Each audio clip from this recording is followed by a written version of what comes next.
stop trying to be happy. This seems like such a crazy thing to say, doesn't it? But trying to be happy actually gets in the way of being happy and content. So what does this all mean? Let's break it down. If we think about it, I think there's this cultural myth that happiness, we put the importance of happiness above everything else. Just look at all the adverts around us all the time.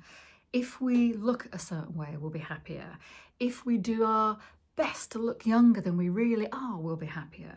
If we wear this sort of thing or drive that sort of car, we will be happier. And we tend to look outside of ourselves for things to make us happy. I do think we intuitively know this is false because we are never going to consume enough from the outside to fill what we're trying to fill. And what are we trying to fill? I think it's this feeling of being connected to ourselves. And when we're not, we have this feeling inside of us that is uncomfortable, that we're always striving to get something, to fill that gap, to make us feel better. And this is where we will search for the perfect thing that we think we need, the perfect partner, or we'll stay in a relationship because we think that's what's going to fill this gap. But nothing from the outside ever will. And I'll go into that in a bit more detail in a sec. So all this striving, it actually just makes life meaningless because we know that we will never fill ourselves up. And this is because we are not recognizing that the true self, the inner being that we are, has everything it needs to be happy if we can just reveal it and connect to it. And this is what most of us are covering over, this real self, with all the distractions and all the stuff and all the pain and suffering, which I was for decades. And if this concept of there being a true self, an inner self, is new to you, then please look back at a video I did a couple of days ago called You Are Not Your Thoughts, because that introduces this concept of there being two of us in here, in this existence.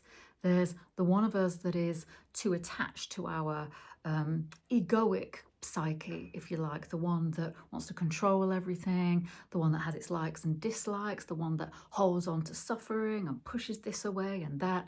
And then there's this being that is deeper down, that is above all that. It's not affected by this. It just is.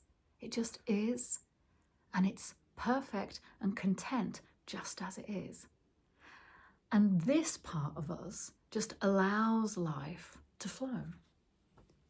You see, the goal of this inner self is not to be happy, because that would mean that it's not complete as it is. There's something lacking in it. And when we have something lacking in us, then we're always searching outside of us to fill that gap. But the inner self already has everything it needs. The goal of the inner self is to just experience life, to allow all that your life unfolds for you, whether that's pleasure or pain. And I guarantee it's going to be both. We cannot avoid pain and suffering. There's a saying that pain is inevitable in life, but suffering is optional, because it's how we relate to the pain that causes our suffering. So, this happiness that we're searching for does not come from chasing the highs and pushing away the lows. It comes from allowing everything that life is just to come at us. And then what will stay will stay. What wants to move through us will move through us. We let go. We're not holding on to anything. We're just allowing. We're in the flow of life. So this allowing and this flow, what does it mean? It means just not being in conflict with the reality of your life. If you're going through a difficult time, the worst thing you can do is fight it and wish that you weren't, and wish that it was over already, and push it away and resist it. I know it sounds counterintuitive, But the best thing you can do if you're going through a difficult period in your life is to go through it and to live it and to learn from it and allow yourself to grow from it. This is the only way, really. And this allows these difficult times to come and go. If we push things away, we actually inadvertently keep them stuck in our lives. The opposite of what we want happens.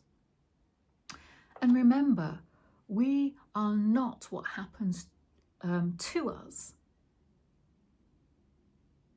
We are the one that it's happening to. So we're not identified by what is happening to us. So why won't things on the outside make us happy? And like I said, this is what our culture buys into.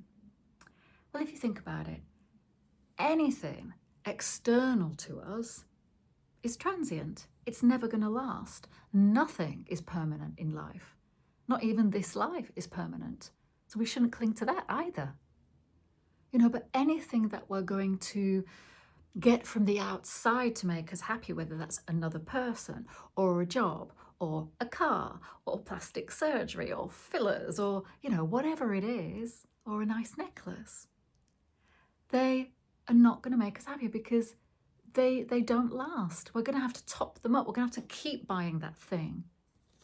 And so it becomes just like this merry-go-round of, what's the point? What's the point then? And you only have a point if you don't realize that there's a part of you that doesn't need any of it.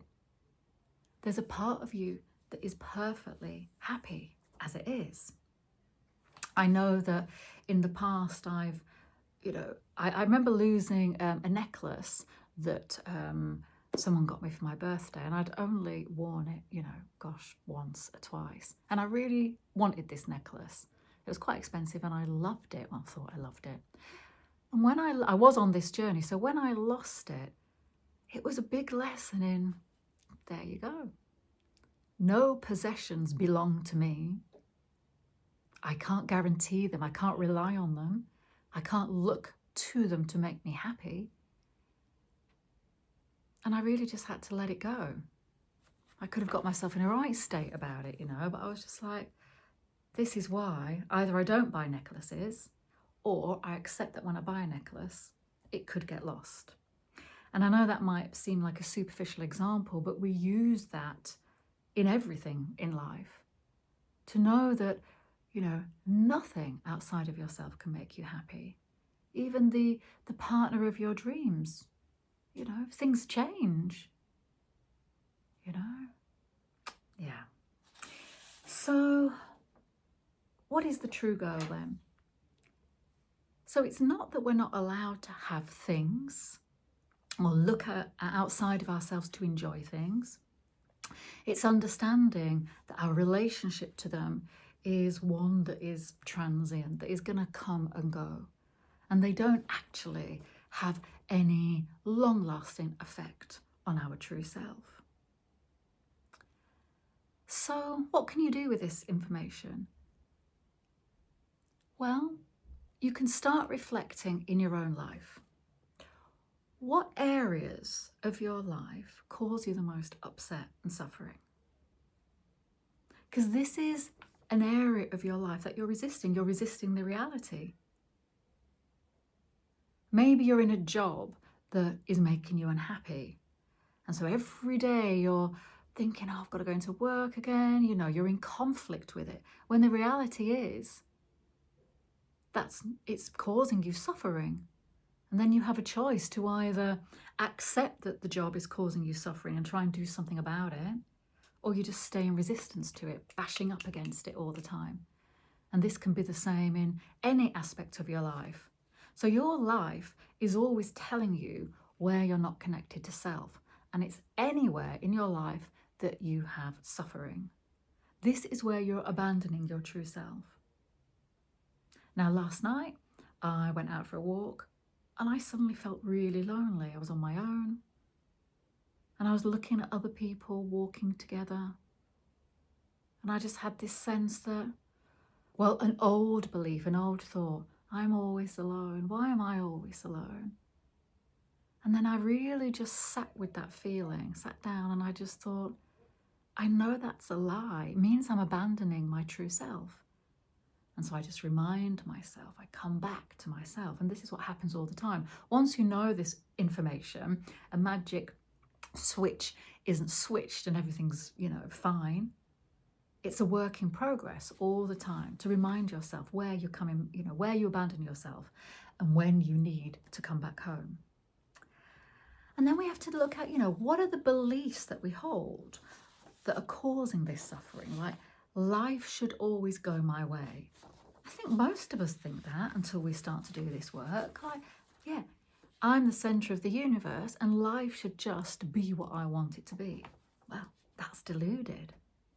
We can put this into, if I lived in a different house, had the better job, lost a stone, if a different political power was in government, everything would be better. Everything's better then. But it's not true. Happiness is found in getting to know you better, yourself. You are the only one that can make you happy. And you can only be happy when you fully accept who you are. With your shadow parts, and I'll go into all this in other videos, the parts of you that you think are not acceptable, that you don't love, the I'm not good enough beliefs, I'll never be happy belief, all that. So there is a contradiction in human behaviour, isn't there? We all want peace, love and happiness, yet look at the world. We often create pain, suffering and war. And it will never work. We can try and control our life and micromanage it, but we will never find peace this way. And, we want connection, but we can create isolation. I went on a retreat recently, and there was a retreatant, is that the right word? There was a person on the retreat that I was having a bit of a deep conversation with. And I'd recognised that this person had isolated themselves on the retreat. They weren't talking to other participants as much. They were sitting alone a bit more. And yet when I spoke to her, she said, I'm lonely. No one's there for me. And I could really see, but you're the one creating that. And I really recognised that this is what I used to do. I used to isolate myself because I was socially, and I had social anxiety. And I would then create the loneliness in my life. And I wanted people to come to me, but of course they wouldn't because I was putting up these barriers. And this is a big area of my life that I'm working on, to allow people in and for me to go out and seek people and seek community, So when we realise this information, it's completely life-changing. This is what happened to me. There's many parts of this journey that have changed my life, but this is a big one. That I create my own suffering by grasping the things that I think will make me happy. And when you start to delve into it, you begin to realise that this is true. How you create suffering and block your own happiness every day. And yeah, I'm just going to summarise now, like the final message. I've talked about before that love is our life force. And I know it sounds fluffy, and you might think it sounds like a load of rubbish, but really, what is the other options? If you're not living a love-fueled life, then what? Are you living a hate-fueled life? One of resistance and being annoyed and angry with life and just fighting it all the time? So love-fueled life doesn't mean that your life's going to be perfect. What it means is that anything that happens to you, you can deal with in the space of love because you're not in resistance to it. And this is what a love-lived life is about. And with this, we can overcome anything because we can let anything in. Even the most horrendous things happen to people.